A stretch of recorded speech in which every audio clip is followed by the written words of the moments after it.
You're off Now work. Let me know when we're ready. Thought about being disobedient and being a little tardy, but I decided to make it on You time. did that last time. I know. I have it. I have them all Yeah. wrote down. Good to go. You're all right. Get rid of that.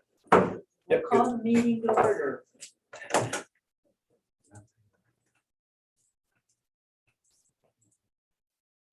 And if you will stand, we'll recite the pledge of allegiance. Pledge allegiance to the flag of the United States of America and to the republic for which it stands, one nation, under God, indivisible, with liberty and justice for all. Here, Kim Harrison Edwards. Here. Councilwoman Sherry Rogers. Here. Councilman Randy Bowen. Present. Councilwoman Debbie Gump. Councilman Herb Curtis. Here. City Manager Nate Stansberry. City Attorney Brian Bailey. Here. Finance Director Susie Johnston. Here. Assistant Finance Director Joe Solberg. Here. Chief Mike Posey. Excused. Chief Jimmy Settle. Here. Street Commissioner Mike Starrett. Here. Building Code Zoning Enforcement Officer Marty Lewis. Here. And Sanitary Director Dee Evans. Okay, do we have any public comments? We'll move right into discussion of the budget for 2024. Trying to get her microphone set up. Debbie.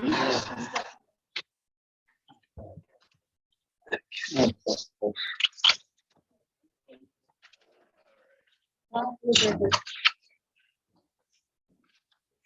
jump around just a little bit here. Joe did an excellent job putting together a levy packet for you. You have that in front of you, I think, with a big clip on it, hopefully. It was a big clip. He put together a summary, essentially, kind of outlining what we've done, where we're at, some forecasts and all that good stuff. We included a couple pie charts from the hubcap meeting that were given to the public that kind of shows the breakdown of our revenue and expenses. Wanted you all to have a chance to have those as well. And then we've just moved forward with our levy as presented at the last meeting. Nothing has changed. And so I guess at that point, I'll allow any kind of, or open it up for any kind of discussion. We have prepared the municipal levy packet, or the submittal that we send to the state auditor's office that can easily be changed. But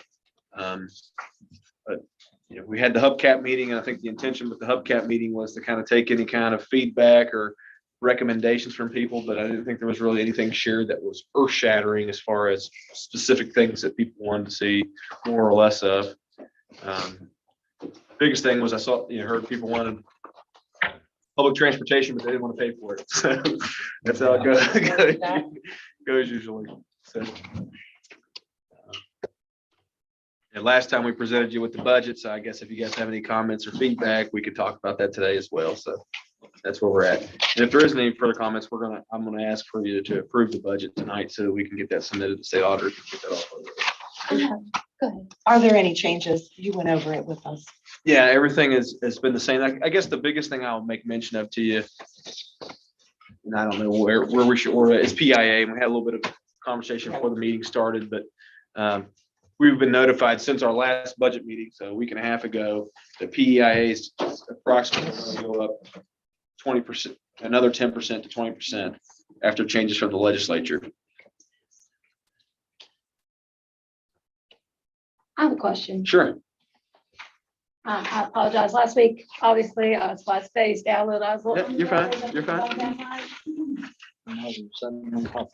No, I'm over it, but Dave did get it. So and Jimmy can laugh about that because the other said, well, if you get the bug, if you did. Yeah. Let's go back to finance department salary. I have Okay. a question about that. Sure. So when we look at finance director now. Yeah. And the salary now this fiscal year 23 Correct. is $4,600. 46,000. 46,000, sorry. And the assistant finance director is 41.5. Yep, So when we go to fiscal year 24, I bumped it up a little bit. 8,500. Well, from Susie's finance director, you bumped that up 4,000. And if we go from the assistant director to that, it's $8,500 increase. Can you explain that? I think there's That's a 21% raise. agreed. And no offense to, No, I mean, I'm just, it's the position No, and. you didn't have anything to do with it. It was all. No, it's just the position. So if I'm calculating that, how long's this position been? Finance director? Well, no, the person that's been filling that position. Well, I mean, he's been here 6 months, right? 6 months. So if I'm doing my math right, that's a 21% raise, Potentially. potentially. Put it in there in the budget. So, Yeah. yeah, but I don't know if that seems fair across the board to our other employees to be bumped up that much. I thought everyone got a $500 They a did, year, they a did, year raise. they did. And This one that, got a little more. well, and the position got a little bit more. Yeah, the position, I'm Right. not, that's what I'm saying. I said Yeah. position. And I mean, I think there's a lot to happen between this budget and whenever we fill that finance manager come retirement time. And so that was all I was trying to do, was trying to bet up whatever direction. I mean, ultimately, council appoints the finance manager, not me. So I've set that at a healthy rate that I felt like covers whatever direction we could possibly cover. I went, reduced the municipal fee clerk to say, the money didn't really change in that budget. It might have actually lessened a little bit between the two positions. But we're eliminating the assistant finance director for the 24 year At this point, at this point, yeah. and that's, like I said, I was trying to. No, I got a question. Sure. I want to jump in here just to make sure. So, Joe will be taking Susie's place when she retires. Is that right? It's up to council. The only reason I ask is because I'm seeing At this point, I don't see why he wouldn't, but that whole wage drop off if we don't have an assistant anymore. It does here. Yeah. See, it does. So it drops completely off. So actually, you're only adding a $4,000 raise for 46,000 up to 50. Okay, I know, but what I'm saying is been here 6 months and gonna be making more than some people we have that's been here years. That's where I'm looking at the position, where Yeah. Susie, when she was made finance director, she had been here how many years? 6 years. So she had 6 years under service, and then we tacked on that extra then.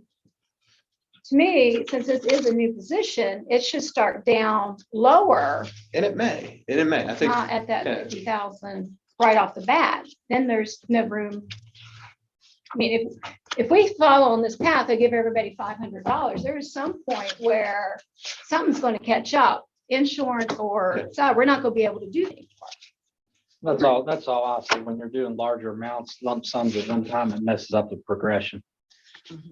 And that's what I'm saying, like, if he's here and he's making as much as you, Yeah, eventually, but contrary to popular opinion, finance manager is an important job around here. I don't That's- disagree with that's- that. and I'm I'm not- just waging fairness here Sure. with that. And I think per your explanation, even though that amount of money is in there, that doesn't mean that once the budget is approved and Susie retires, that Yeah. he's automatically, Get or raised, whoever yeah. is automatically going to be Right. getting that raise. Because that position ultimately filled by you all, and you will fill it, and you'll tell me what rate to pay them. And so I think that's Okay. all I was trying to do is, I know, but I was just had a chance to look Yeah, over no, it it more, was- and I caught really that, good- and I was it was a like, really good wait a minute, question. I thought everybody was getting a 500 I raise, and all of a apologize. sudden, this is a $4,000 raise, and I if we thought, look at the position. and I should have mentioned it if I didn't. I apologize for that. But like I said, there wasn't an increase there. I think there was a decrease, and like going back to the old, before we had an assistant, right? We hired the assistant to help with the transition, whichever way that ends up going. And so I think my intention with this budget was to kind of reflect going back to the old way of having a finance manager and a municipal fees clerk. But I mean, you have the municipal fees clerk in that budget for Right. 24 as well. Right. We've got to have two positions there, some stripe at some pay level. And I think between the two, that's what number I'm trying to reflect. I, We're gonna have to have that amount of money to pay somebody. yeah. Yeah, I could see if he has all the responsibility come time, if he was to fill her position when she's going with no assistant, maybe 4,500 going up to what the current position pays, 46,000. Mhm.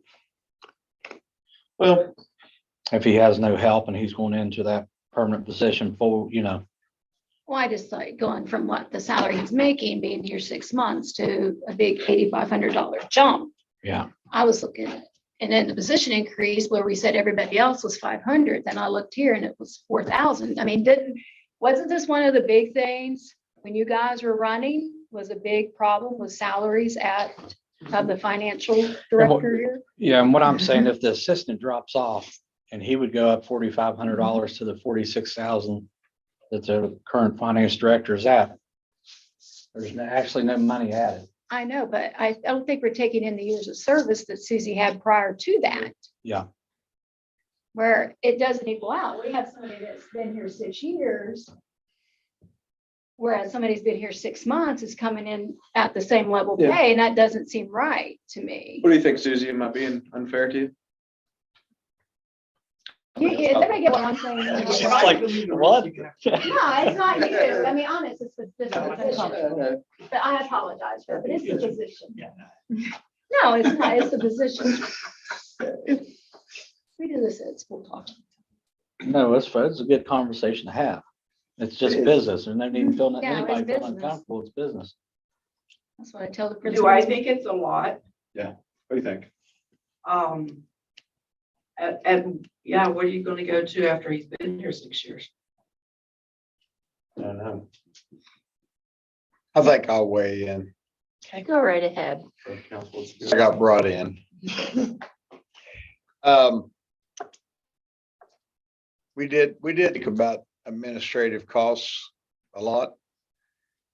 But I think it's a whole different environment now because before, we'll just say we was paying out $100 in administrative costs and was getting $10 worth of substance from them. So if we go to $120 worth of financial costs, which is 20% versus what we're getting out of the administration now, yeah, I think it justifies it. And as well, we've got one more year handling 3.5 million versus 2.5 million increases your workload 30%, in my opinion. Because you've got it coming in, you've got it going out, and you're working both directions with that budget that's 30% higher than what it was before. Now, it may not be quite as much, maybe more because you got less money and trying to do more with it. But either way, we're getting something out of the administration now, whereas 4 years ago, you could have paid them $50 and wouldn't have been getting a bargain for what was being handled. We're handling a lot more stuff now than we did 4 years ago. There's a lot more activity, daily activity versus just going from day to day. We're approaching each week with a different kind of a attitude, and it costs money to do that kind of stuff. So that's my place at it. Let me chime in just real quick, and I've kind of bit my tongue because I didn't want to be unfair to Susie, so I'm gonna preface it with that. But when Susie took the finance manager job, number one priority for you was what? Municipal fees, right? And that's remained to this day. But I've needed help with pensions, payroll, accounts payable, accounts receivable. Joe's been handling all those tasks slowly. I'm ramping him up for those things. So Susie's been finance manager at her pay rate that we gave her, largely doing a lot of the same tasks and being a leader, being part of the management team, making those decisions. And that's worth something to me. But I just think that as the position matures, there's going to be a lot more responsibilities there. And that's all I was really trying to show with the budget, is that that's a big job and it doesn't get enough respect, for lack of a better word, around here, I don't think, as far as what all goes into managing the finances of the city. So that's my intention there. One other thing too, I might add, is transitioning away from financial contractors is gonna put more workload on too. We're transferring and slowly transitioning away from that type of financing, and we was paying $30,000-$40,000 a year doing that, I'm thinking. We didn't divvy that back up in finance. We spread that out in everywhere else. You know, we took those savings and cannibalized them into other departments too. So Is that payment decline settled on Stoniker from? yeah, it's pretty much non-existent at this point. I mean, we've had in the last couple of months, maybe a couple bills for them for maybe $1,000 or $2,000 at the most. Yeah, we budgeted, I think, 5,000 for this next year, down from 40,000. Sometimes pensions is the thing I usually have questions about. Yeah. So I think we just paid a couple $100 to them, right? A couple $100 in the last 3 months. Because I had some pension questions I had to get answered. I mean, My fear is, where do we go from here in the future, you know, and being able to maintain and give him that position raises in the future. And that's, I have the utmost of respect for that position and for Joseph. But that would be my fear, is that to be able to, and in all fairness, to be able to maintain and be able to increase wages in the future. That's my fear, because I know we're talking about annexation, but we don't have it yet. You've already said we don't have the carryover this year that we did last year. I do have those concerns. I have concerns about, I never want to be in a position where we have to cut benefits or lower, our workforce. Those are all my concerns, and I think they're valid concerns, because we only have so much money to budget and so much money to live on right now. And it was even, you had brought up the possibility of raising municipal fees as well. So, meaning that we need more money. So I would tend to err on the side of conservative and caution.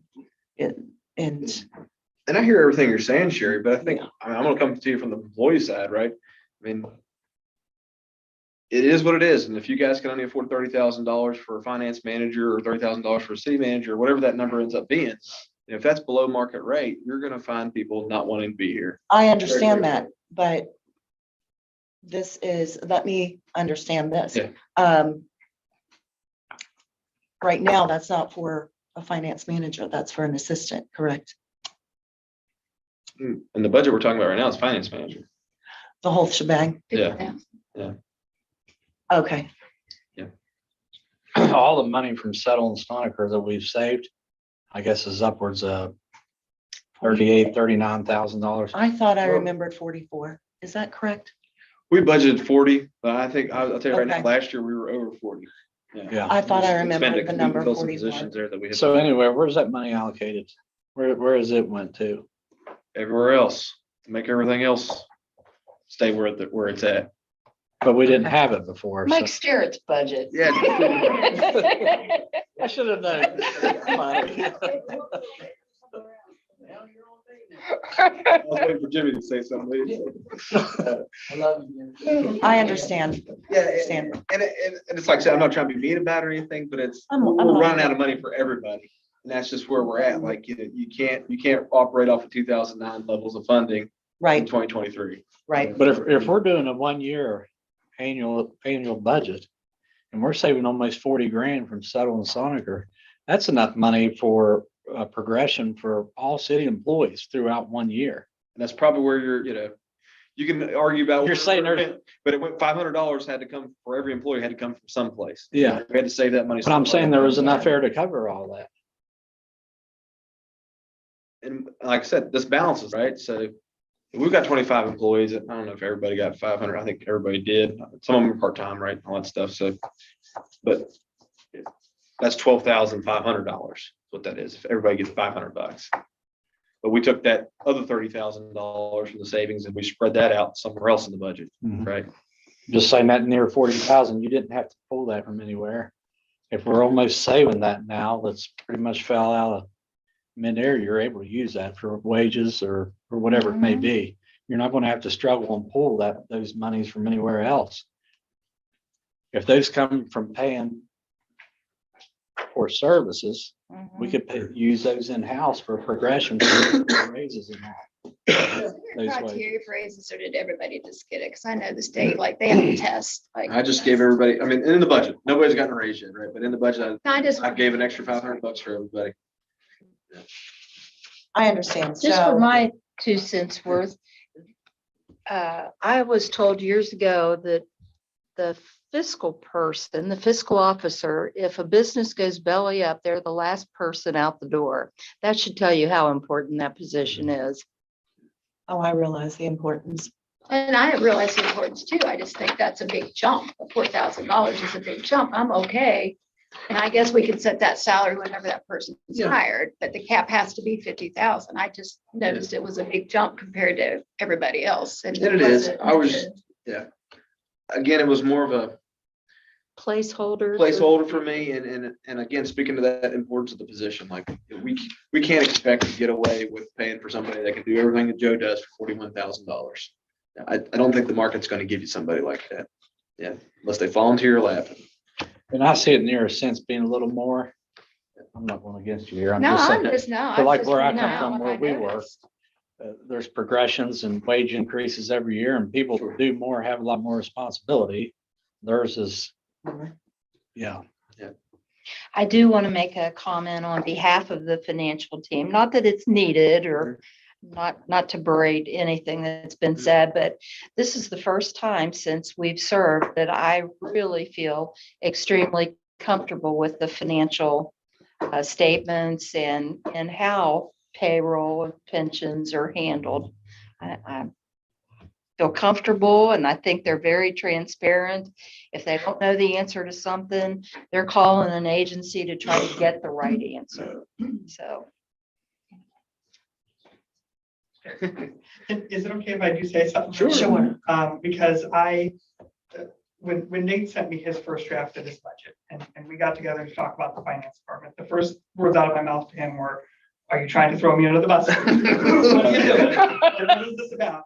And and I'm gonna invoke Marty for a second, but what he pointed out to me was he said, well, even if you look at Marty's salary, what's in there as the code enforcement officer salary, that's not what he makes.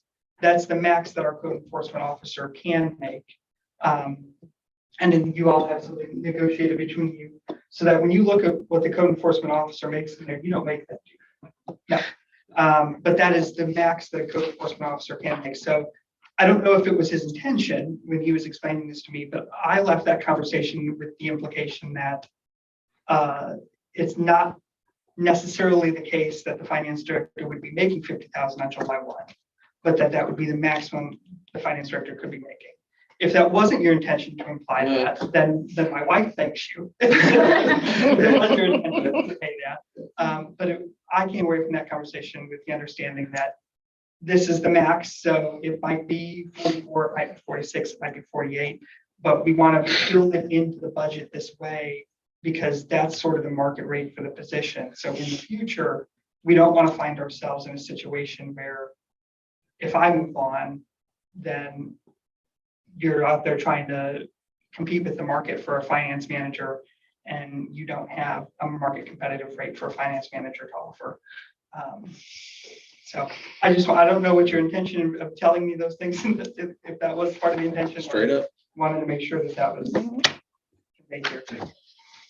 I also think everything's ever changing very quickly when you're conducting business. So I kind of agree with a little bit of room, just because if there's training classes, if you have an employee that's willing to step out and learn a lot more and progress very quickly to do better at their job, there should be a little bit of room as well. But I just know with the skills he has, he's being underpaid right now. And people who get underpaid, they don't stick around very long. And so you may be looking for a different finance manager come June. I don't agree with that for what we paid the council. Outside of council. But I mean, that's, and like I said, we didn't increase the numbers, and I think finance is one place where I was just honestly trying to place hold some stuff because I think we've got a lot of road to get through between now and July. Now, I just noticed when I was looking. Good last No, it was and I good. saw that, I was like, It's a good comment, wait a Debbie. minute, that's not $500 there. Appreciate Excellent that. discussion. Yep. Are any additional questions or comments about the budget proposal?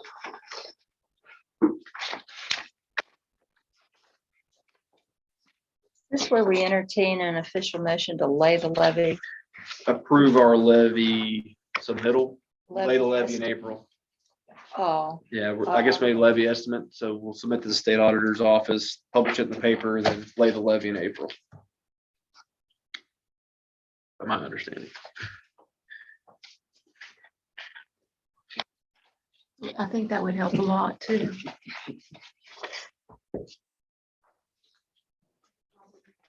okay. One last call. Any additional discussion? I'll just say that, again, I think we were fairly conservative with our rollover amount, $500,000. I think we'll come in a little bit higher than that. So that will give you, whatever that is above $500,000, you'll get to reassign those funds into your budget down the year. So, whether that's street paving, Debbie, or That's right. beautification, or, whatever else. After July 1. After July 1, we'll get to reset that. So we're going to do our best to spend the monies we've said we're going to spend this year, but I think we'll be hard pressed to drive it down below that $500,000 mark. So rest a little bit assured there that I think there'll be a little bit of wiggle room come July 1, as long as the banks don't fail. Fed will protect the bank. Huh? I said the Fed will protect the bank. $18 trillion worth of deposits is what they're talking. Yeah. At this time, I'll entertain a motion to approve the levy estimate for submission. I'll move to approve. Hey, is there a second? It's been moved and second. Any discussion? We'll have voting by roll call. Councilwoman Sherry Rogers, Aye. Councilman Randy Bowen, Yes. Councilwoman Debbie Gump, Yes. and Councilman Herb Curtis. Yes. Okay, motion carries. Before we move out of that budget topic, I want to talk a little bit about PEIA, if that's okay. Yeah, sure. And I mentioned this briefly, that PEIA is probably going to look at a 20% increase. We budget 10% in this budget. Joe and I have had some discussions about, well, Joe, you said in a call with Oak Hill, right? Why don't you talk a little bit about Oak Hill's insurance system right now? Yeah, is it okay if I capitalize a little bit of time and talk a little bit about PEIA in general first? Sure. Yeah, so PEIA happens in two different buckets. There's the state agency PEIA and there's the non-state agency PEIA. So state agency PEIA is all the Department of Highways, DHR, state police, School as well teachers. as county boards of ed, colleges, and universities. Non-state agency is counties and cities and certain nonprofits that got grandfathered in. Is Senior Center part of non-state agency? Yeah. it's part of Yes. And so when the legislature changed their rules, or when the legislature passed law this past session, they did a couple things. One, they changed the reimbursement rate to hospitals for all PEIA. So both buckets now reimburse at a higher rate, which is 110% of Medicare. To make that work on the state side, they did two things. They gave it a one-time infusion of state funds, and they came up with this new rule about kicking people's spouses off if their spouses have opportunity elsewhere. And they gave employees $2,300 or whatever it is to cover the Right. rate increases. Right. Yeah. On the non-state side, they did nothing to offset the change from the legislative side because non-state PEIA is set up to be solvent on its own. It runs just like a private insurance company would, where when costs go up, the cost get passed right on to the consumer. And so as a result, the 9.7% increase that we were told, even if we thought was true as early as last week, when we met last Tuesday, I still thought Right. 9.7 was true. We've been told expect somewhere between 15 and 20% for the non-state agencies. So that if it's closer to 20%, that's gonna make a difference of close to $20,000 in our budget. So the municipal league had a emergency Zoom call last week, and Oak Hill, the finance director of Oak Hill was on that call. And she was talking about what they did in Oak Hill that their employees are very satisfied with. And then I called her and had a private conversation with her after that. So for a little bit of background, first of all, PE, the PP, there's 4 PPV plans, A, B, C, and D. D is kind of a weird outlier because that's a gold plan, but you can only use it in the state of West Virginia. You never leave the state ever again. You get sick anywhere else, you're gonna die. But then there's A, B, and C. A is the traditional gold plan. B meaning that after you've met your deductible, the coverage is 80-20. B is a traditional silver plan, meaning after you meet your deductible, your coverage is 70-30. And then C is a high deductible gold plan, meaning after you meet a really high deductible, your coverage is 80-20, just like it was in A. So C is just like A, except the deductible is really high. Because the deductible is really high, it qualifies to have a health savings account or a health reimbursement account that goes partnered up with it. What Oak Hill has done is they've developed a system that encourages all their employees to go with Plan C. And then they deposit into those employees' health savings account an amount equal to that high deductible. So what happens is, instead of what City of Weston does, which is to say, here's a gold plan with a deductible of $500, they say, here's a gold plan with a deductible of $1,400, and here's a debit card preloaded with $1,400 for you to use towards any qualified healthcare expenses. That is cheaper than what we do. And the out-of-pocket cost expenses to the employees is actually less, because instead of having to pay the $500 deductible out of pocket, they've actually got this health savings account that single employees pay no pocket expenses towards the deductible before they hit that deductible. And then in their system that they have set up, married employees and employees with children on their plan and family plans pay, those employees put a little bit of their own money pre-tax into the health savings account to match what their employer has done for them. And the amount that they put in is less than what our employees pay in current premiums. So the long and short of that is, Oak Hill has gone with this Plan C system that has saved them a ton of money and has made their employees very happy, because their employees are actually realizing less out-of-pocket healthcare expenses. If we went with a similar program, depending on how we decided how much of the premium we decided to cover, how much money we decided to put in a health savings account, we would stand to save probably somewhere between $20,000 and $40,000 a year compared to what we're currently doing.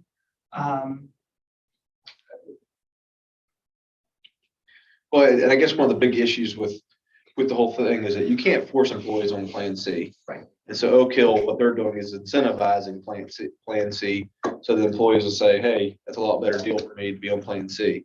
And there's a reason the city does that is because the premium for Plan C is so much lower than Plan A and Plan B. And so all we're proposing at this point, while I'm bringing the conversation up, is that through this PEIA discussion, that's one way we may be able to mitigate some costs if we introduce a program like that, like Oak Hill or somebody else.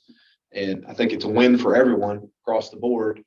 And Joe and I have already thrown some numbers around. And so what we thought we'd do is kind of bring a proposal to you all for further discussion.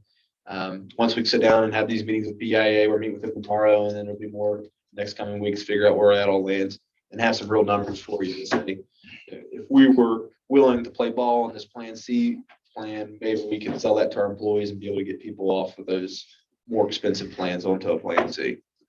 And like I said, I think, like Joe said, it makes monetary sense across the board for everyone involved. We can do that. Well, Plan C is cheaper for the company, the premium, so in turn they can match or put money towards what the employees putting in for the savings account. Right. Yeah. So in Oak Hill, the city puts in $1,400 a year into the health savings account. You could put in as much as $2,800 a year and still see a savings on the city side. And then on the employee side, not only does that then cover their out-of-pocket expenses, but they get to take that with them if they leave. So somebody's relatively healthy, works 5 years, you have an HSA, you're getting $1,400 put in it each year, and then you leave the city. Now you've got an HSA with $6,000 or whatever in it that you take with you. So you don't lose it. I've seen HSAs or deductibles like that, that if you don't use it come the end of the fiscal year, you lose it. Yeah, those are called FSAs. They're flexible spending accounts. And actually, the way the PEI is set up, we're not even eligible to do an FSA. I think that they knew that was a bad deal, for employees. Does that become a taxable benefit if you were to take $6,000 with you? No, as long as you spend it on qualified expenses. If you try to take $6,000 out to put a payment on a car, then it's just like an IRA almost. As long as you do the right thing with the money, then it's a pre-tax benefit and it's actually a tax shelter. So that when employees, if they want to put money into their own HSA, they do so pre-tax. I think they can deduct that from their contract. They can deduct that from their income tax. And as long as they, and the spectrum of things you can spend it on, it's not just what you traditionally apply your insurance to. You can spend it on your eye doctor, you can spend it at the dentist. You go to CVS and you buy over-the-counter Tylenol and some vitamin C, use it then too.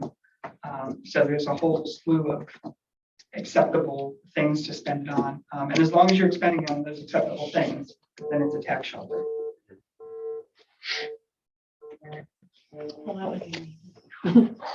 So we're gonna, like I said, it's nothing imminent or anything like that, but it may be more imminent than we think come July 1. But we're gonna put together some numbers for you guys to consider. I'll probably have a meeting with all the employees next week just to talk about PEIA, because I think there's a lot of ideas floating around there, and I haven't heard from most yet. I'm on the training tomorrow, and hopefully I'll hear it. I think we'll broach the subject as well as see, get some pushback, get some feedback, and see how they feel about it. So that's where we're headed. Thank you. I really don't want to see a decrease in benefits for the employees at all. And also, it's important to get their input on it. And I have a question too. Well, technically, that plan's available till right now if they wanted that. It is, but it's open enrollment now. Yep. Until when? Do you know off the top of your I head? think beginning of May. Okay, so here's what's happening. They're having all these discussions with PEIA and the legislation and our senators, and they think they might go back into a special session, and it's open enrollment. So Yeah. and also budget time. It's, I think, an unfair position that PEIA has put everyone in with their timing, so. It is. Because there's a sense of urgency, to address this. So, I think I told Ben Queen today, I said, I think it could be a real benefit to us, even though it's kind of been done in a haphazard way. It's making all of our employees reconsider their insurance options, right? And like I said, if Plan C makes a lot of sense from our perspective and their perspective, this is a good time where everything's getting reordered to sit there and say, can we do this a better way? Are you willing to try something new? Because your costs are going to go up. And so everybody's got a reason to think about doing something different. I think that's good for us. We needed to do that for some time now, I think. Something else to lower the cost on the employee side is the health screening. Is that something to be added to that as well? There is no screening on the guy. Like smoking and all that. Yeah, Which the employee could do as far as like a $400 a year discount. I'm sorry, because I really don't know that much about it. But as I understand it, the only discount that I know of on the non-state agency side is for non-smokers. And so there's the rate, and then you get a discount if you're not a tobacco user. I'm gonna throw a monkey wrench in the cogs. Please do. Being that I've dealt with the insurance companies for 30 years and they're all the same, medical, auto, whatever. And having been under the PEI umbrella for 16 years, what are the options other than PEIA for the city to take if they would choose to go out and find a private provider or set up your very own It is risky. in-network You can't go back. program. That was one question we had, and that once you're out of PEIA on the non-state side, you can't re-enter. And so, but it'd be a really good plan for us, I think. So what is? Whatever we would opt out, we opt out of PIA, PIA locks you out then as an organization. Then we won't be able to go back into Isn't PIA. that ironic? Yeah, I thought it was right. One of the things- So I don't guess my words were ill. They were just truthful. Yeah. Well, 'cause I've been under that umbrella for 16 years and it's leaky. It's not, you've been there. How many times it comes through, but sometimes they'll just look at you and say, too bad, but that's just the way it is. You don't like it, pay for it yourself. I've had it done to me a couple times with them. Yeah, I want to know my last experience. I don't think it's a But, conversation they wants to have. yeah. I mean, stuff like that gives government agencies a bad name. And we're a government agency, so I take offense. Okay, All right. dilapidated buildings. Get going now on that removal, one. Priority discussion. I wanted to talk, we're in the midst of, I think we've got 6 buildings out right now, Marty, right? Out for bid, maybe, those numbers have changed a little bit, and I think this speaks to the larger issue we're gonna talk about next, or Mr. Skinner's properties. But as a city, I've got my views, and I think as administration, we've tried to implement those the best we can about it, but we've never been fair enough, I don't think, to you all to say, what is your view on the dilapidated buildings? I think we presented you a matrix that Marty developed, right? And says, hey, here's our scoring system.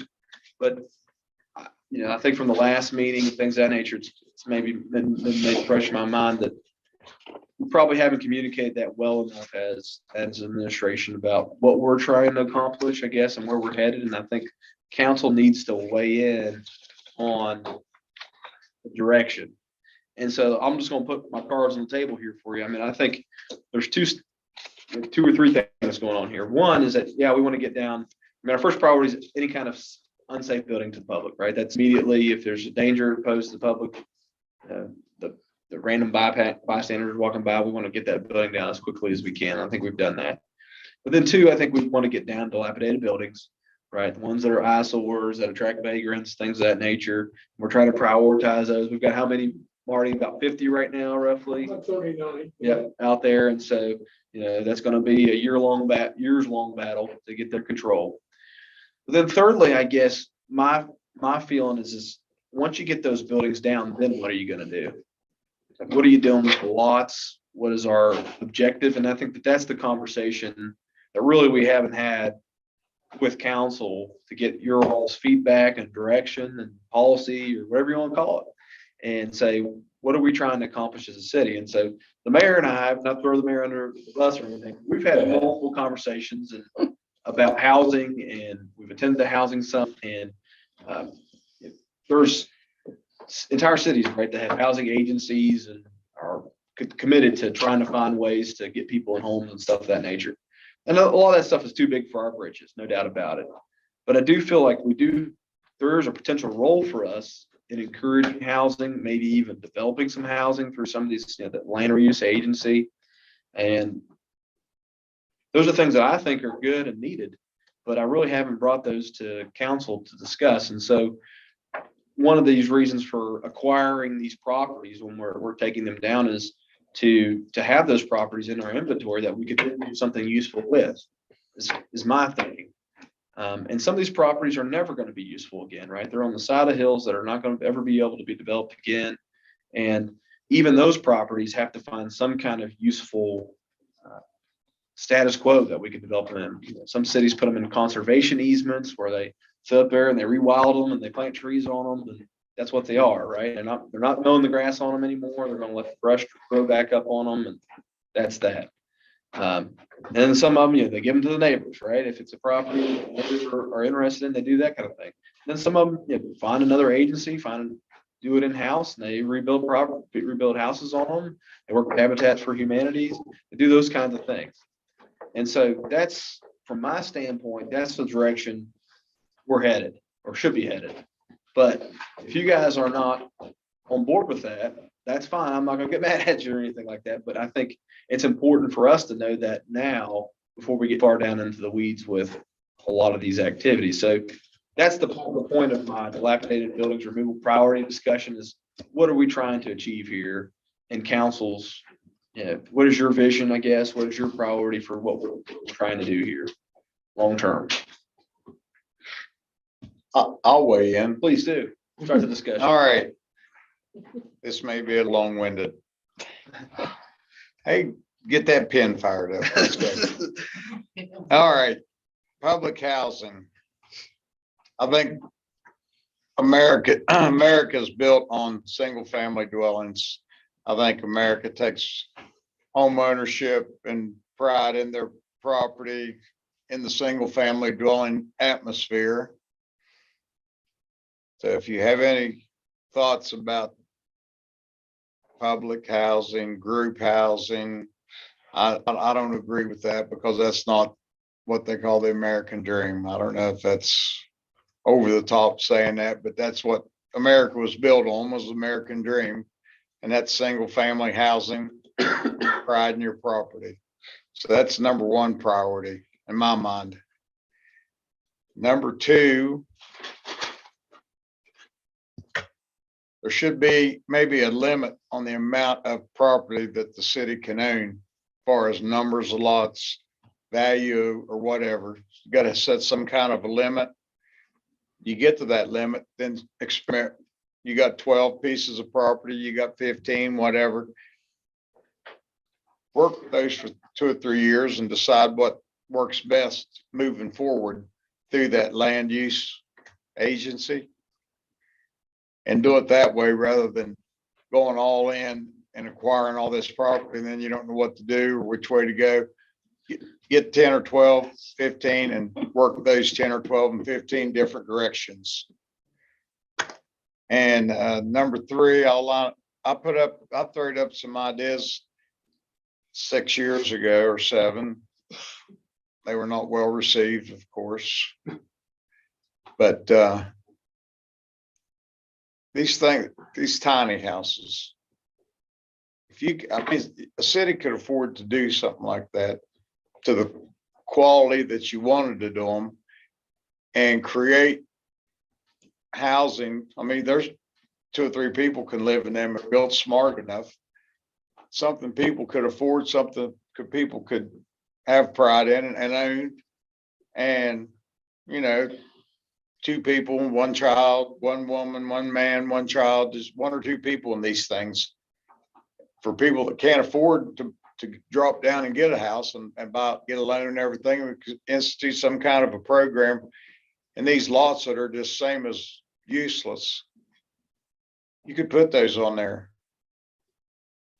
I mean, if you live in a tiny house, you probably wouldn't mind riding a bicycle, right? You're trying to cut costs.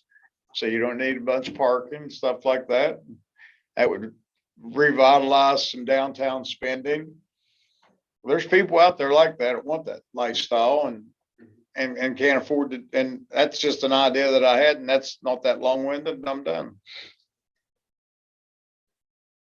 Can I jump in? Expounding on your speech here, Randy. Where you were talking about a limit on how many properties the city would like to be responsible for at one time. That's where land reuse agency becomes very valuable to us, because now they control those properties. We don't have to manage them on a day-to-day. They have access to different types of funding. They can help people acquire loans that might struggle otherwise. We don't have. They have access to different types of grants. Joe knows about those. And part of those grants can be forgivable, so that might account for their down payment or whatever. So that helps. A land reuse agency, I think, is very important to us, and I'd love to see one get started here soon. In fact, it's coming to the next general meeting to speak. One thing real quick, if you've got these properties and you've got these programs and things like that, I mean, cheap land, cheap lots, free lots. Those go good as a down payment on moving forward from that point there too as well. You're right, even an empty lot has some value to it. Yeah. Some are worth more than others. And, what was the other thing I was gonna mention? Oh, on the tiny house thing. There's some market for that, but at our hubcap meeting that we had last Thursday, I had the housing questions on there. And far and away, everybody said they wanted a 3-bedroom or a 3-bed, 2-bath house, which you can accomplish in about 11 or 1,200 square foot footprint. You know, it's not luxurious, it's not the Taj Mahal, but you can get a comfortable house in that range. Yeah, there was actually 0 people that talked about tiny houses. So that's just what was relayed to us from the other night. Feedback. I've asked that question to Bob Taylor. I said, Bob, what house if you built a house tomorrow, what would sell fastest? He said 900 square feet. 2 bed, 1 bath, 2 bed or 2 bath. Older population, right? People who are wanting to move their mother out of the farmhouse and move into town where there's some services and stuff like that. So I think small, and our lots are small. I think that is where we would start any kind of redevelopment issue. And it's cheaper. Right now your building costs are $160 to $200 a square foot if you hire a contractor. So that's a lot. Yeah, it is. Get that money out. So what's the status on Write a check. the Dixie Club? We've awarded the bid, right? For the Dixie Club over here. Oh, yeah, I'm just waiting on, that's coming from a different, We're hoping it'll be grant, for a different pot of from a money. raised grant. We're supposed to know how much, we're gonna get by the end of this month. Everything's been submitted. They said it all looked good, what we sent to them. So we're just waiting for them to award it.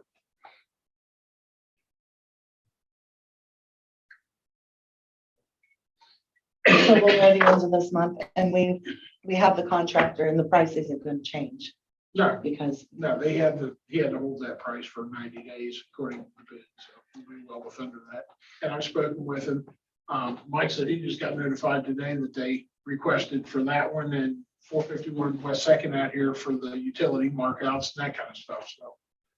So we're getting close. Would anyone else like to share their thoughts about the dilapidated building demolition process?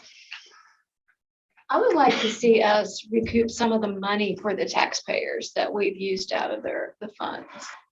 Like the demolition costs that we've already used, money that could have gone to roads, paving, things like that.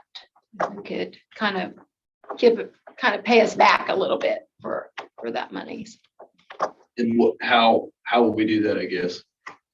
Sell lots, Sell some lots? sell some lots. I mean, some of them may be neighbors, to expand their property. Some of them are kind of landlocked between 2 neighbors as well. So I'd like to see, and I really, even though it's not my ward, but I think it's a gateway, but I think West Second Street needs to be top priority on this.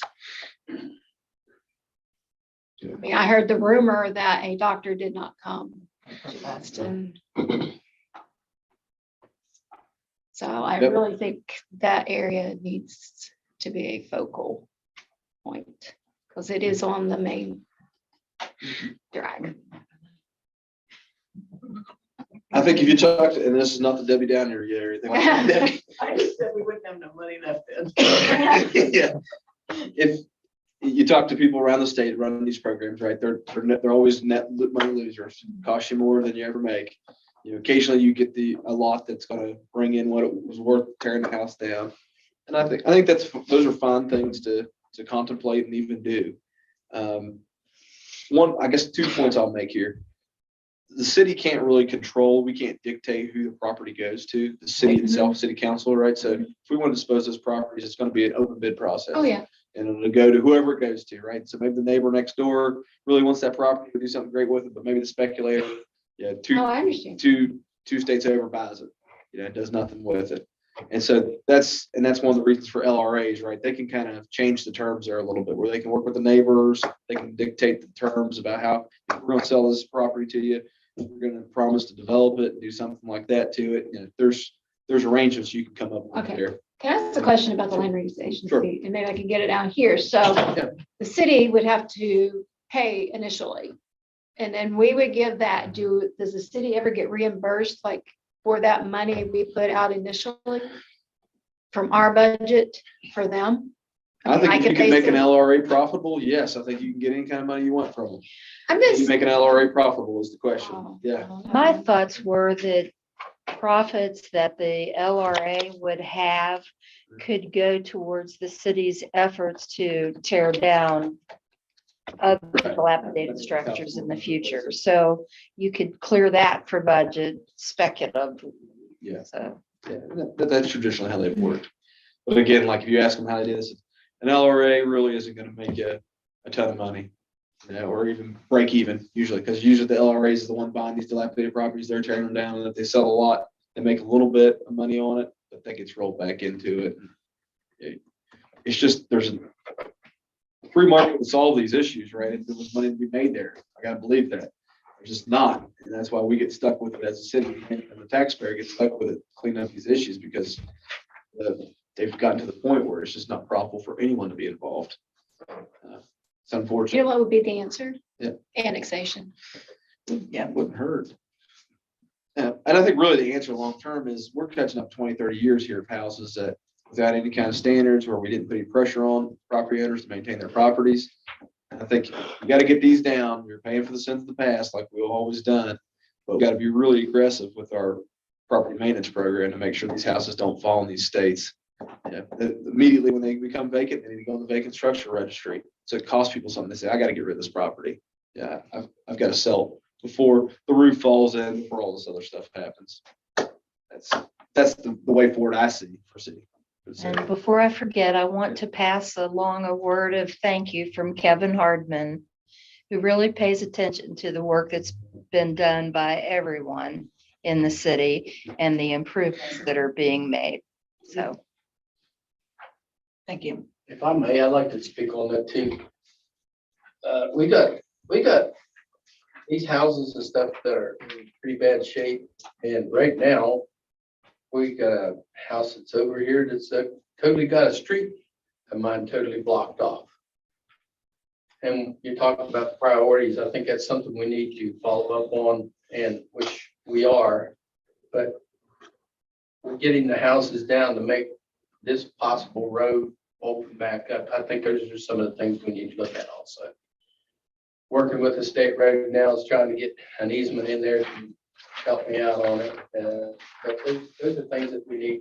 Can't always have that road continue to be blocked. Again, if I got a fire department, Jimmy needs to go over to, we're gonna say it's 322 Harris, I think it is. Instead of him making a straight pass right over to here, he's got to go clear up right now. I'm gonna go clear up around by Kitson Street, up in that area there, Kitsonville, and come back down the river road just to get back over here next behind the state hospital. So I think something like that, we need to address it pretty quick, which we are on that, but and that's another dilapidated house. Right, Marty? This one was Lapland, because it was actually occupied. Yeah. We asked those people to vacate because it wasn't safe because of the slip. The trees are really. I think it's on, I think I listed on the real estate website this weekend.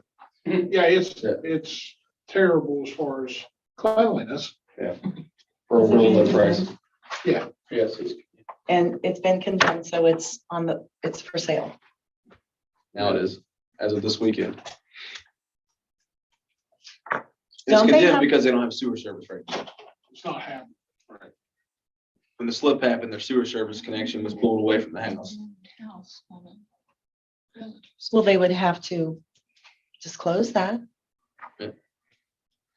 It can be sold as condemned. Yeah, I they sold think, as condemned. yeah, the realtor, the real estate agent or whatever has special paperwork that there's no warranties implied or expressed conveyed. Whoever accepts the property is responsible for whatever it takes to fix it and all that. So that street's so close. because of that. What can we do about that? The street needs open. I'm working with the state road right now. We just got a thing, Mr. Bailey fixing me up a thing to take the two ladies that that owns the property where the state can help to get the water off of it, which we have nothing to reach it. And then after we get the water off, we can move some of the hillside. Hopefully no more comes off. We spent multiple dollars over there of getting trees down just to save another house on the other. Of course, they have no insurance. Yeah, One of the first questions I asked was, contact your insurance. They didn't have insurance. So. Okay, does anyone have any other comments that they would like to add to provide Nate and the staff with clear direction on dilapidated properties? Yeah, I think additional information. Did I miss that? Did you give us like information in an agenda packet, like for everything on the, so we can read on the. In recent, I have the original stuff we did, like when we applied for that REAP grant, the rated matrix and the pictures, all that kind of stuff. And I'd be happy to give you copies of all that. Okay, but also information on the land use agency, information on those. Where do I look for that? Actually, you can Google Land Reuse Agency, Yeah, and then Taylor Bennett will be here on the 3rd for that meeting to address council too. She'll be there for any kind of questions whatsoever. Let's provide them, West Virginia Law Clinic has a link to land use agencies, all kinds of dilapidated building information. So more than willing to provide that link to you all, thank you. take a look at that stuff. They have pretty. Let me add a little bit more to this conversation. Okay, I can say one more. Yeah, sure. I also feel, just my opinion only, that if we have a landowner who has efficient funds to take care of this dilapidated property that they own, whether it's something they bought sight unseen or came with a deal, then they should take care of it. I think we need to focus on these homes that know they do not have the means to get these structures down. And I've said that for a long time. Yeah. I said that when you were coming. And you were asking what we had in mind. As far as commercial property, do we have many that's dilapidated? Commercial properties? There's not many commercial. What's your We have- definition of there's a few dilapidated? vacant. There's a few vacant, but not that many. Well, let me think about that for a month or two. Well, actually, the vacant building would help with that. Anyway, what I'm getting at is we're trying to structure. No, you're fine. I was just waiting. We're trying to structure programs like land reuse agency and all these things. I think outside of structures that are unsafe, if we move next to commercial, if there's any dilapidated or commercial properties that could be cleaned up or removed. A lot of people says, oh, there's nothing in Weston. There hasn't been anything here for years. Well, there's no rent. And I think if you start on the big end, outside of safety with commercial, and you can't ignore, really run down houses, it's unsafe, needs tore down as well, but go to commercial next, where we clean these commercial properties up, for businesses to come in to buy, or they have more value to them as far as a property to do something or to get something else on that creates more revenue for the city to help with programs like land reuse agency and all. I mean, you got to build a structure. Yeah, and I don't disagree with the idea, but I'm just gonna give you a couple data points. You got Enzo's lot down at the end of Main Street. You got Brogan's across from that one. You got the Hub. You got Burkhammer's. You've got Food Galaxy next to the old food land, right? There's an empty lot there. It's zone commercial. And you've got one, Mike's, what was that old building called there where you got your truck parked? Probably not own now. Yeah, oh, you own it now? Okay. I'll talk to that guy. You don't charge him. Those are prime real estate, commercial properties, I think, in the city that have essentially been cleaned up. The head of Maine. So as far as the vacant building structure ordinance we have, could land be, commercial property be added into that, where if they're not doing anything with it, they could be charged as well? They are. Right? Or it is, Yeah, they're okay. being invoiced, yeah. Yeah, A few of them pay, some of them don't. what we're doing. You can put liens against property maybe, or After they- That's Their what they third, do. their third voice goes out with a letter stating, pay this or else, then it goes out registered mail. Yeah. And, when that green card comes back, or things comes back, whichever, then we're gonna file liens against them. Gotcha. The old gas station up at the head of Yeah, Main. Baker. Then probably. she was talking about the Dixie and the house out here. If they're calling in Miss Utilities and all, if this company, since we done approved to have them tore down and all, for the amounts is ready to start, I hope that we're not holding them up at that point. Because we can be reimbursed, right? As far as say if they were to start at the end of this week. I think we want to wait and see what the grant terms are when you get the grant, because a lot of times those grant agreements, if you haven't signed your agreement, you work previous to the grant agreement, that's not eligible. for That's reimbursement. true. Right. Okay, I see what you're saying, The yeah. one out here, I'm just waiting, I sent everything to DEP as far as the approved contract and all that stuff, a non-disclosure form, and there were 4 or 5 other things they wanted. They acknowledged they received that, said it looks good, so I'm just waiting for them to send me an email back, saying you got a green light. This one over here, everything was accepted, it's a whole different pot of money. But it was accepted, said everything looked fine, and they're supposed to award the end of this month. The contractor said that puts him probably about the second week of April over here. Gotcha. Probably looking around the first week of April out here, Yeah. so, That's good enough. I just wasn't sure how that all worked. Yeah, yeah, I think our timing's gonna work good. yeah, We're just trying to thread the needle the best we can and right. use all the buckets of funds the best we can. Yeah. I wanted to add, like, and this stuff is tough in the fact of how you're dealing with property owners. So, like, we received a letter a couple weeks ago, or last week, I guess I should say, from Rock Wilson, who was one of these speculators on a lot of these tax sale properties. Lucia, Sunshine, you've heard us mention those names all the times. So he sent us a list of 7 properties that he could take tax deed to beginning of April. So they've been through the tax sale process. He bought the rights to them. He bought the tax liens to them. And now he's at the end of that rope where he's either got to redeem the property or it goes away. That tax lien goes and it goes back to the tax sale and we go all through this. He's offered via phone conversation today to take the deeds, do all that cost and sign them over to us and be done with this stuff. He's done working in the cities according to him. Sounds like a deal too good to be true to a degree. But at this point, I don't see anything that throws up a red flag to me to say, yeah, we couldn't do it. But that stuff right there, I've got to give him a quick answer. He's got about a week or 2 weeks to turn this around in the state auditor's process, whether we want to accept these properties and have them deed them over to us. For no money? For no money, from what I understand at this point. So that's a pretty good deal. I think that's an What's easy his name? no-brainer. Rock Wilson's his name. He's from over in Indiana. Yeah.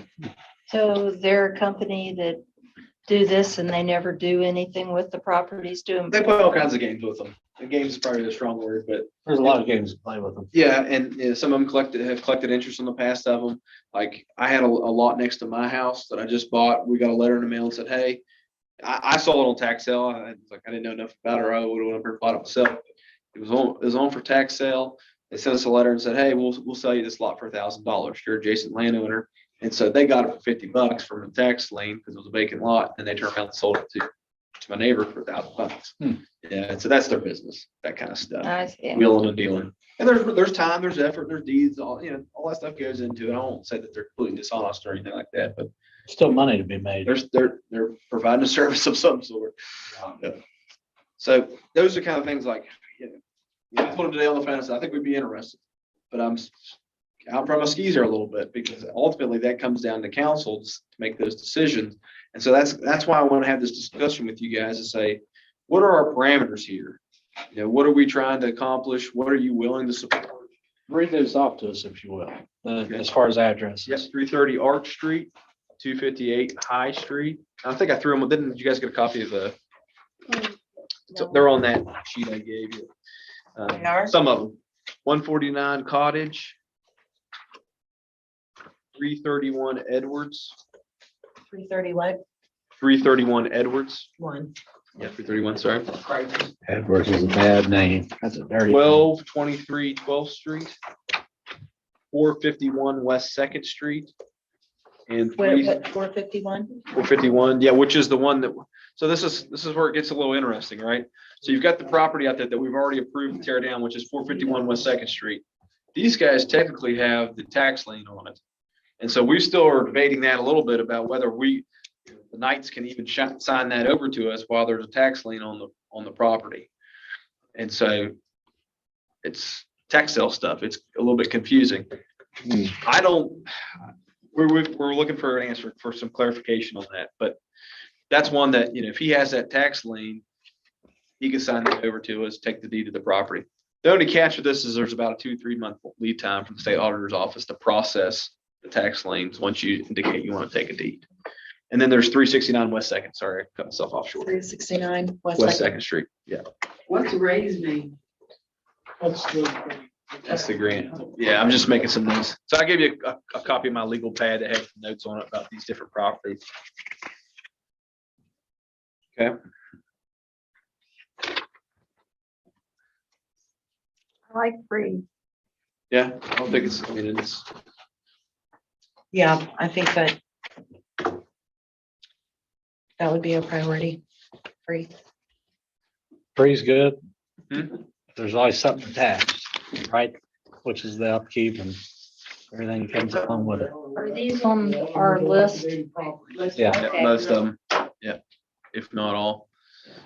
Like, I think that one on 12th Street maybe wasn't because the guy had gotten a demolition permit at one point in time, and then he had a heart attack, from what I understood. That's the one Sherry. Yeah, so I've had complaints about that one. Oh, did he do it? Is it down now? No, it's on this list though. If the front porch fell off and the front wall fell off. It should be 12.5, right? It's 1223 or something like that. 1223. Okay, that's the one he was asking about, that someone was wanting. Yeah. And it's on the list that he was given. Was that 12th Street? Yeah, I think that Because I pretty said much that have they somebody have a interested park. in that And they already. told me no. We ain't worried about a park. I was thinking Have a about you. contact office and file the property up. So let me ask you this. Okay. I'll give you the number. Given this, Yeah, what's the cost to take it down? Huh? What's the cost to take all this stuff down? If they still want to give it this. Would There's you a do cost, that? cost them back. Yeah.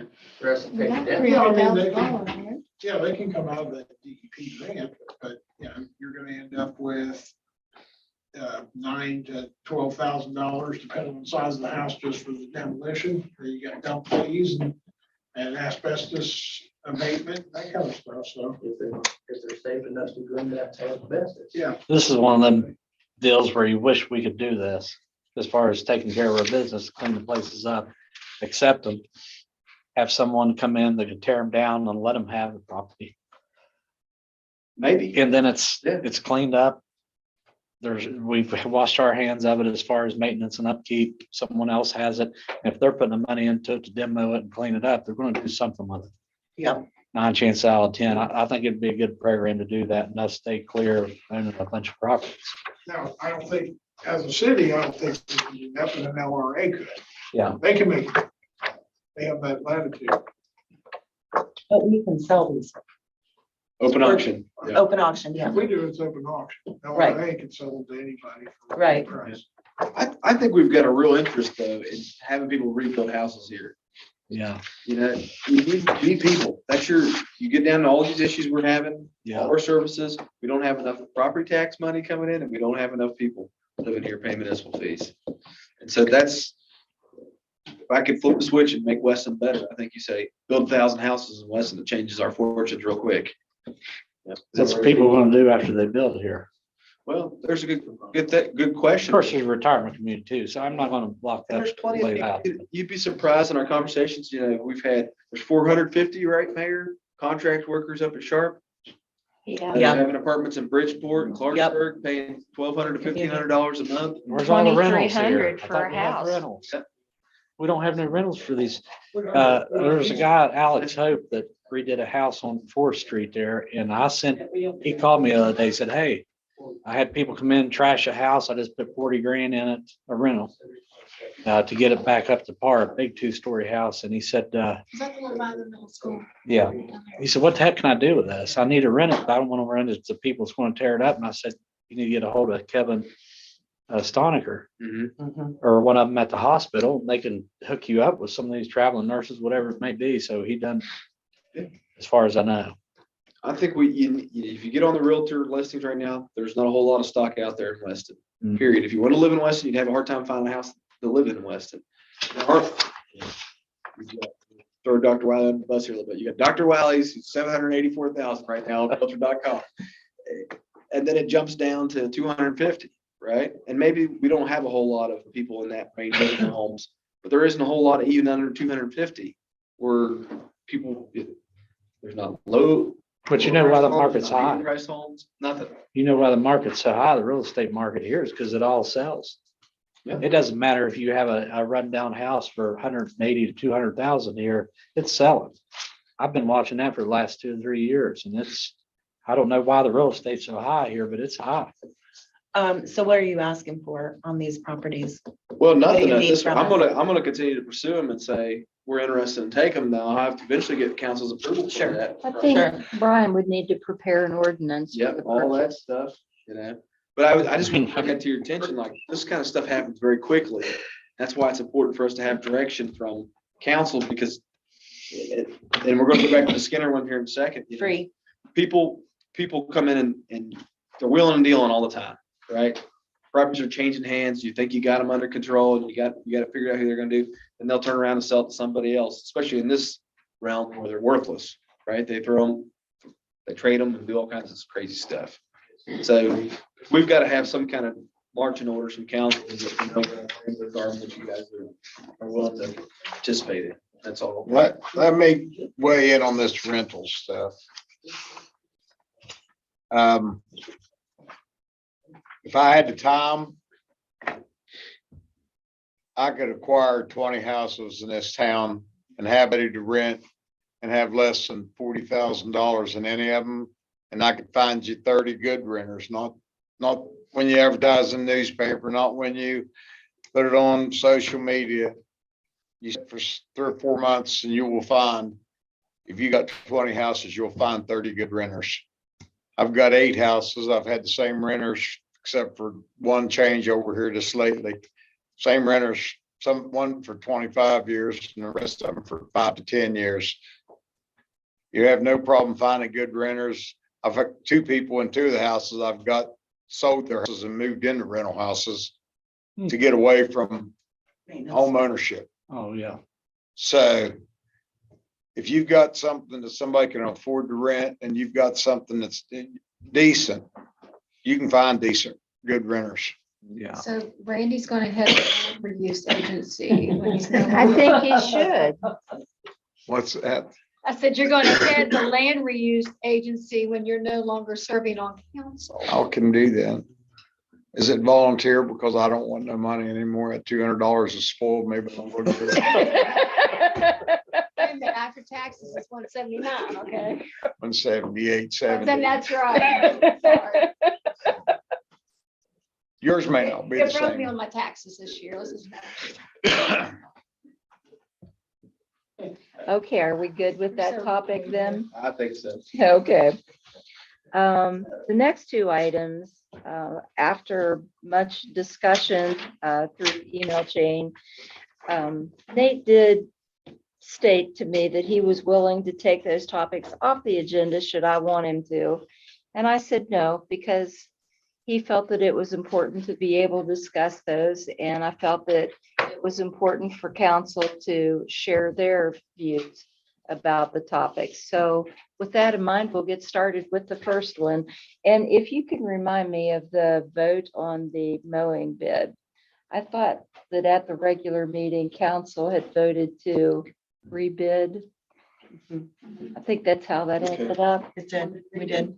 Okay, so, Well, here's my concern with that, is that Brad and I have gone back and forth on it all day today, all afternoon, I should say. Brown was here all day. Afternoon, I'll give too much credit. 4 hours. For a lawyer, yes. If you reject the bid, and you guys can do whatever you want to do in a sense, okay, I don't have any, I'm not taking issue with whatever decision you want to make. If you reject Eagles for substandard work, then I think you have to reject them from the future bid as well. I want to make sure you understood that. Now, if we didn't like how many bidders we had, or we wanted to change some of the parameters of the bid, if there's confusion there, I think we can rebid and it'd be open to everyone. I have real concerns as the way I understood the council left it, was that we were rejecting Eagles. And if that's the case, then I think we probably need to notify them they've been rejected and eliminated from consideration on this rebid. I don't think that it was rejected.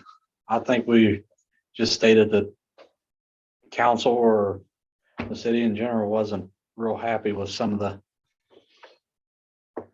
the outcomes of their performance last year, but not rejected. And we just made a motion to rebid, but not rejected. Well, We had to reject somebody to It- rebid it. yeah, it's essentially, I guess, the same thing because they were the lone bidder. So you, Oh, in the bidding process. That's what you're saying. so you Yeah. actually did. Well, And they've been our, they're the only bidder. And I think if you can coerce somebody else into throwing a bid in, it's gonna be a lot more expensive. We budgeted basically for Eagles pricing. They held their pricing from last year, and I know there was some frustration with them. there was a lot of frustration, there was a lot of complaints, and people I are think we very should- sensitive about cemeteries, And I and get these are that. very important. Especially And- that one. So we're not and, harming their um, business. Well, both of them. Yeah, actually. And, Sorry. go ahead. would it be appropriate to enter into executive session to discuss the bid We need received? to. Okay, Brian? I think there is a, let me find it here.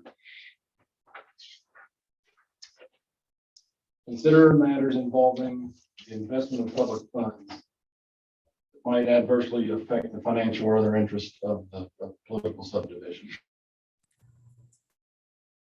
So I think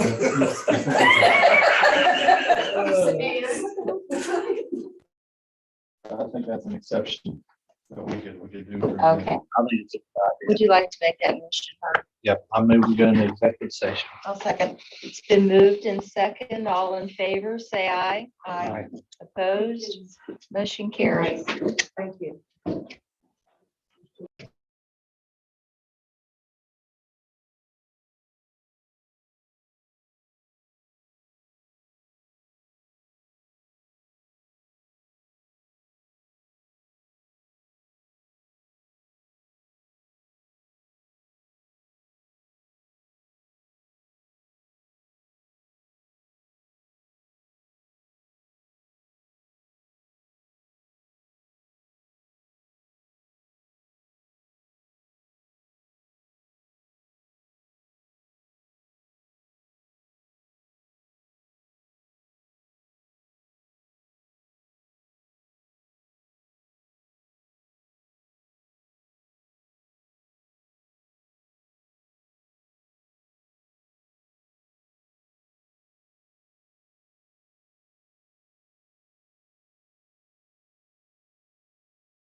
executive session. I'll move. to Unmute. exit executive session. Okay, is there a second? I'll second. It's been moved in second. All in favor, say aye. Aye. Opposed? Motion carries. Okay. Back to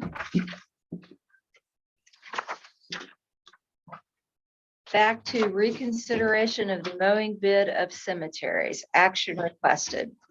I think at this point, we'll continue on the path to rebid the bid. There's no need to pursue any further action. If you want to maintain the vote that was held at the regular council meeting, you need not take any action at all. However, if you wish to make changes, then I'll entertain a motion. But you certainly don't have to. Can you tell us what we did specifically? How it was worded and everything? To rebid the mowing, I believe, was how it was worded. And there was also a reject in there. Okay, Sorry. to reject the bid and rebid. That's exactly. Okay, thank you. So if we want to leave it at that, we vote, well, we have to see how the motion's gonna go. If you want to leave it at that, the previous motion that was voted on and passed, you need not take any action whatsoever. Okay. So does council wish to take any action on the reconsideration of the mowing bid? I'd like to make a motion that we accept the bid and move forward with what we have at this point, I think you have to make the reconsideration motion first. however we word it. So your motion is to reconsider and accept the mowing bid? Yes, Is there a second?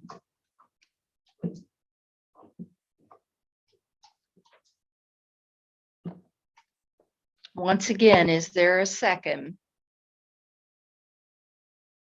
Okay, the motion dies for lack of a second. that's humbling. Okay, next. Reconsideration of the acquisition of Skinner properties. Again, we've had this discussion about dilapidated buildings, and here's my concern. I wanted the opportunity to share this. I know council, I respect you guys making a decision on this, but I also think that as city manager, I was owed an opportunity to discuss that with you. And by my account, talking to all of our staff, when we were at the previous meeting, indications where you guys were willing to consider it, which you did consider it, so I'm not saying you didn't, but I'd like the opportunity to talk to you about it. And since that meeting, Mr. Skinner's called us and said, hey, make me an offer at this point. So I think that is enough to say, hey, let's discuss this a little bit further. And here's normally I would say, hey, let's pay any money towards any kind of purchase of dilapidated buildings.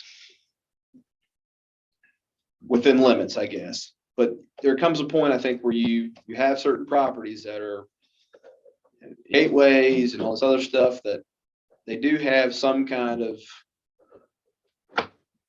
draw for us to get involved more than maybe we regularly would. Now, let me preface all that by saying that we can go in and tear down the property and put a lien on the property just like we do other properties and let it be what it's going to be.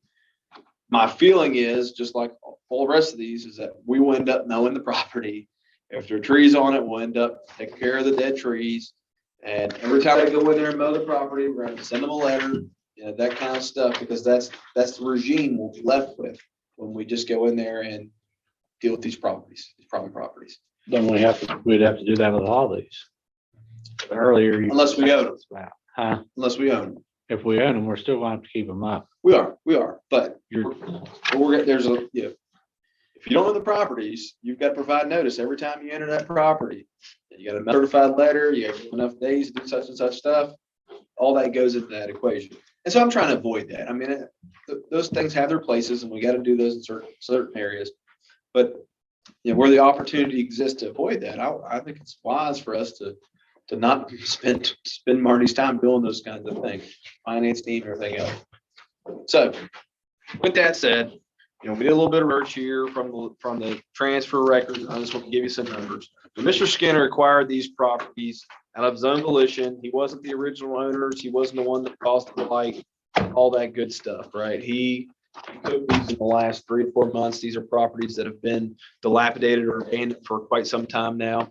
I'm talking about 254 High, 256 High, 347 East First Street, and 255 South Main. Okay. Can I get in here? real quick? Can you give me put me where these South Main and East First Street is? South Main is right next to Kitsenville School. It's that big white house there. That's next to Okay. Kitson, looking at Kitson, it's on the left. East First is tucked back around off of Cottage and up on top of the hill, back in that area. So Ward 1. And then High, East First Street Hill. Yeah. Okay. and then the ones on High are the one next to Yeah, I know where CBS. those Two of them. There's 4 or 5 there in a row, roughly. So for 254 High, Mr. Skinner paid $3,090 from the records. For 256 High, he paid $4,000. For 347 East First, he paid $1,200. For 255 South Main, he paid $1,200. And it's our understanding, conversations with Robbie Smith, who did some Mr. Skinner was gonna tear them down. He did some asbestos remediation on those properties.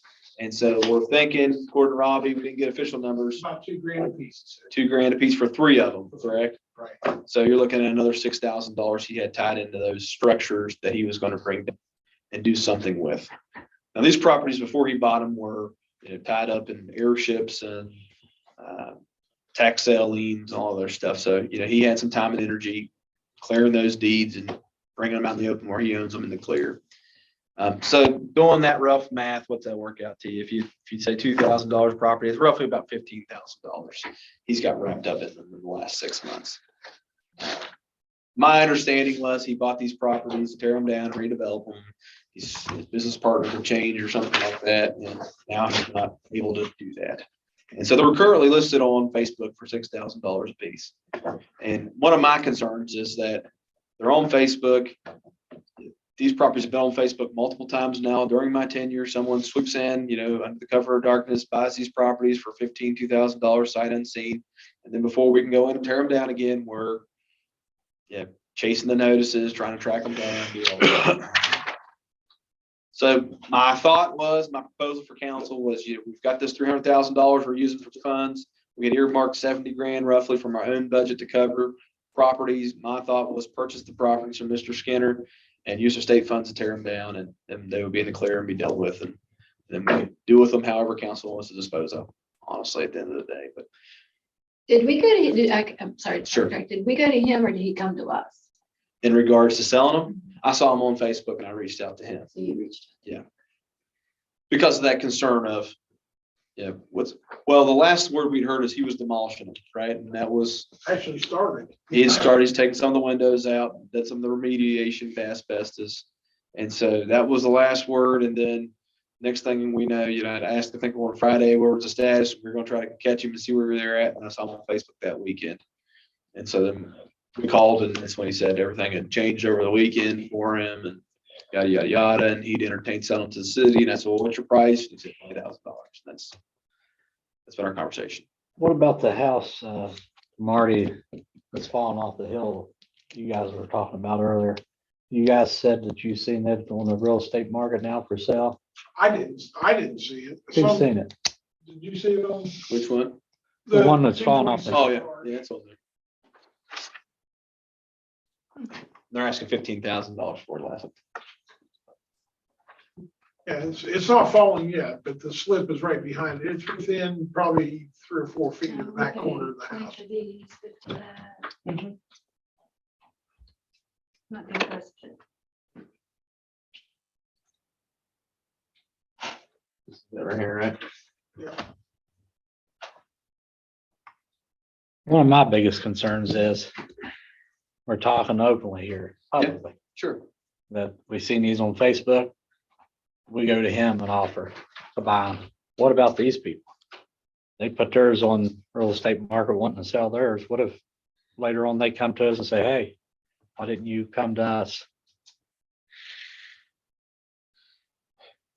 I mean, I think we can do whatever we want, we can buy whatever we want as a city. Yeah. That's not my point. Yeah. You know what I'm getting at, But As there's. far as there's fairness. precedent. Well, because we're dealing with I don't think, public, Yeah. taxpayer Yeah. money with their money.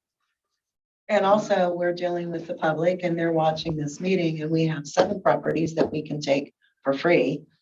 Or we can buy 4 properties. Yeah, for $20,000. And there doesn't seem right. And all these properties over here, are they on the vacant building and are they paying the fees? Mr. Skinner's? Yes, No, because he currently has permits to tear them down, right? Yes, Correct? okay, yeah, he has actually demolition permits on. okay, okay. Ultimately, here's where we're gonna be. Either way. If it comes down to we have to tear him down as he is the owner, we're gonna have to pay for asbestos on a couple of them, right? He's 3. And if we as an entity have to tear him down and he is the owner, we're gonna have the same money in them tearing them down as if we own them. And how much is it worth as far as your work would be to get all these properties with different airships and all this stuff? How long and how much resources would you have used to On the Skinner properties, Skinner's? I mean, I've already done some of it, most of it, so it's been a couple, 3 hours. I was gonna say, he's probably the one that done all this, because that's what he does. Mostly, it was, I think they were all. Okay, So his was done because he bought them. so it would have cost us X amount of resources to get the deed work done, X amount of resources to get the asbestos done, and ultimately, I could pretty well make a guess that we will end up being responsible for taking these down. All right, I think you're right. or there's only one other or to that. We're gonna be responsible for taking them down, either owning them or not owning them.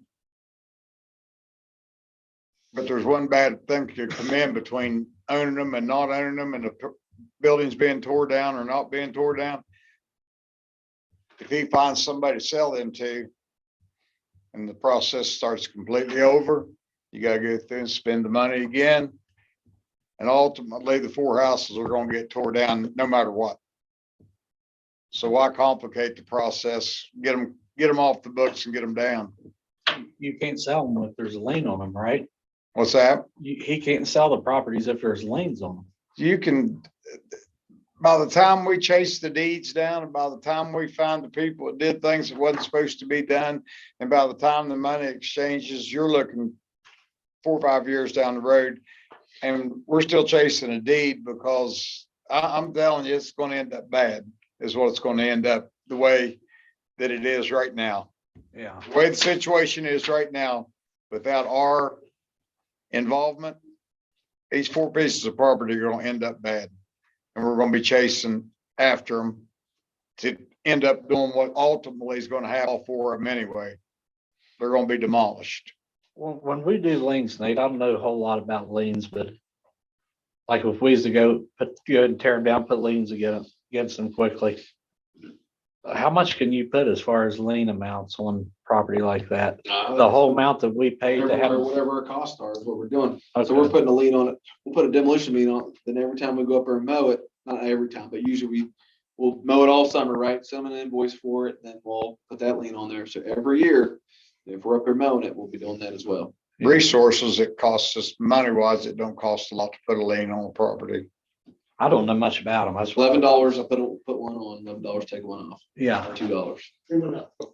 Yeah, then we went up, right, 12? Yeah. Yeah, just my 2 cents. If we don't obtain them and treat them and we own them, and then we can have an LRA dispose of them as far as a sale or however we do it. Rebuild on them, whatever. I think then you're if we don't do that, we're probably looking 2-3 years down the road, and they're gonna look exactly the way they do today, except some will fall in it. And the paperwork could get really muddied. I think so too. And like, I don't have a vote, and I respect your authority there, but I would like to see that we would obtain those properties. He's got that much money in them. Do you figure what he spent on them, what he's done for remediation and asbestos studies, what he's done for title searches and legal work himself? He's got that much money in him. So he's not trying to get rich off them. So this guy over here, this, Rock Wilson, he's got real money in those properties too, that he's willing to get into. That's true. Those are free and then That's- we've got a lot of properties we have liens on now. My thing is setting a precedence that for a lot of people to come in and say, hey, what's going on here? Yep. Bought those, why aren't That you is buying my mine? biggest fear. And I hear that. I just, again, being in this for 2 years now, Yeah, chase these people's tails around a lot of times, right? And you got a chance here to, yeah. and like I said, we're not using, if we didn't have this grant, we'd be spending city money, go down there and tear them down anyways. We putting the lien on it. Now you've got this state grant money. The opportunity to acquire them for less than what you'd have in one tear down, to me, just, But Does he we're wanna not give them to purchasing. us? Does he want to get, just we can approach him about get it rid of again. it and give That's it where we to us? are. I would like to see that tried. That's. We've asked, I mean, I first It doesn't conversation, hurt to ask. yeah, but I think it's gonna be a quick no, and then what do Well, we I'm say? fine. So we haven't yeah. purchased any before or after, not to keep beating the same drum. No, we haven't, we haven't. Yeah. So that's the only reason why I'm afraid of setting a bad precedence here is because we've never done it before. And we probably won't do it after. Right. And I'm gonna be mean to the city, not to you guys, but really where the city screwed up is when these went tax sale, we should have bought it for tax sale. We'd have clean Oh, yeah, $50. I agree. For life, right? And I think moving forward, we gotta be really proactive on that as a city. That's one reason to have an ORA, is they get the right, after the neighbors, they get the right to buy them second, first. And so we need to be, you know, we're paying for the sins of the past here, cleaning these things up. Those things have been vacant my entire life on this stuff. We've got to do, to me, it's just an opportunity for us to get those and clean it up. Because if he has a business, this is his pinpoint, right? Pinpoint, that's his business. That's not what he's got listed under, but he does, yeah. Okay.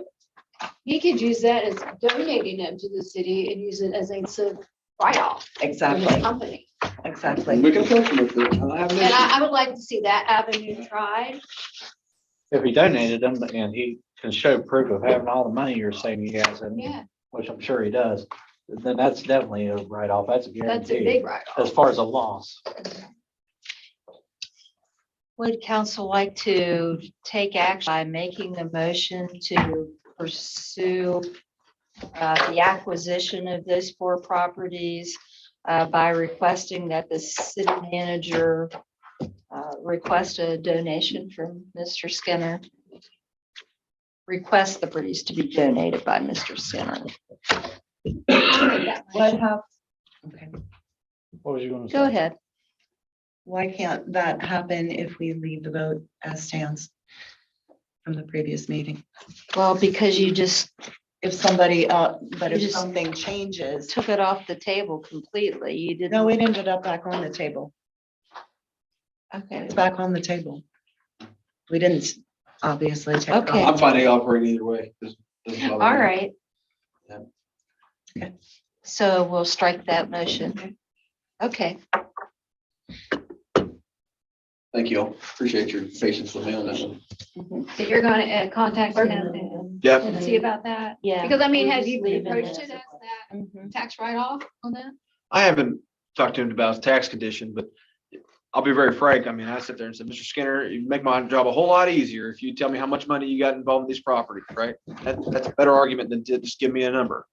Wouldn't do it. And so we had the transfer documents. That's where I gave you the numbers from today. We called the guy who did the asbestos removal and he gave us those. I know Robbie. He's actually with my husband right now. Yeah. So that's just how we got those numbers. And so my feeling is, yeah, he'd rather sell, yeah, he's wanting to, he wants, every time you approach Mr. Skinner, he wants you to feel like he's doing something for you, right? And so, He's doing something for the city. yeah, and we don't understand him and we don't appreciate him enough.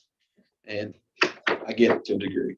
But like I said, that's just been his. Because if he would donate these, we could use that money to take down more blight. Yeah. But if we would just cover his insurance, he'd take them down for us right now. That's the kind of responses I've been getting from Mr. Skinner, so. Are we ready to move on to city manager update? I got one thing to say. If I could weigh in here. Sure. When dealing with real estate and you ask people what they have in something, somebody that's good with real estate's gonna tell you it doesn't matter what I paid for it. All it matters is what it's worth to you. So what's it worth to us? I mean, that's all you gotta look at it as. And if my suggestion is it gets less worth to him every day. And I think we just set a price what we think it's worth to us versus what could come if we don't do it, and make that price, make that offer. And that ends all negotiation, ends all the foolishness. Just decide what it's worth to us as a city, give him that and be fair. Because it's gonna go bad. Further it goes, it's gonna get worse. I can promise you that. This little 4-house, 4-property cluster is gonna get worse before it gets better. So come up with a price and make an offer. That's my suggestion. It'd be nice, I mean, not to toot Randy's horn any, but it'd be nice to have something from council. I don't have a problem asking for a donation, but it might be a quick conversation. And then at that point, what am I doing? Coming back, asking for a number, or just giving up? That's where I'm looking for some direction from you all, what you want to do. I'm fine either way, just Can I throw a number? whatever you want. Is that legal? Donation. You could make a motion and see if anyone else goes along with you. I'll make a motion that we offer Mr. Skinner $12,500 for those properties. And hope that he takes them, and that's not in the motion. If he's not willing to donate first, right? Can we do that? I'm not gonna speculate or talk about, I don't know. I just say we make him an offer of 12,500. I'd make a motion to offer 12,500 for the properties. All right, there's a motion on the table to offer 12,500 for the 4 properties. Is there a second?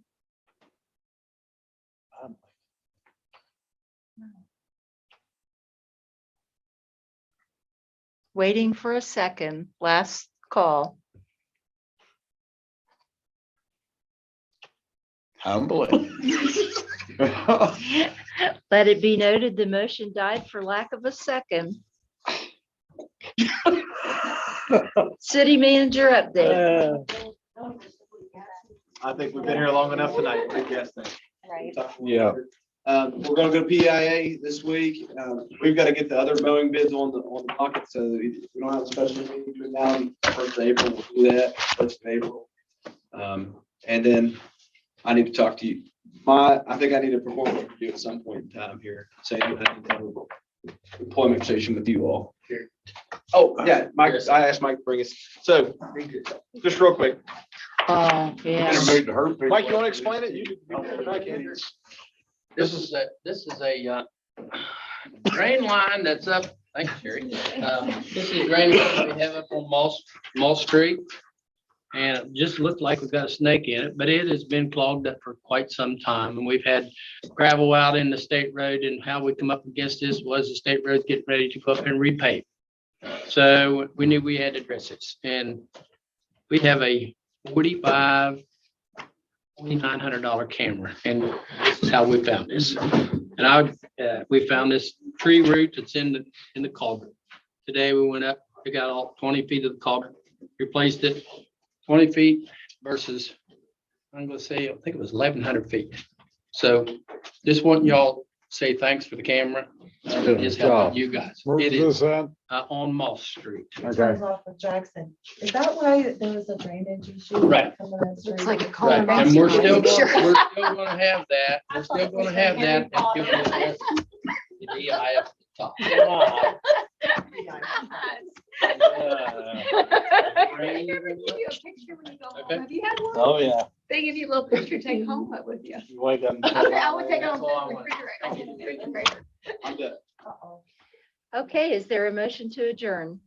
I'll make a motion to adjourn. I'll second. Moved in second, all in favor, say aye. Aye.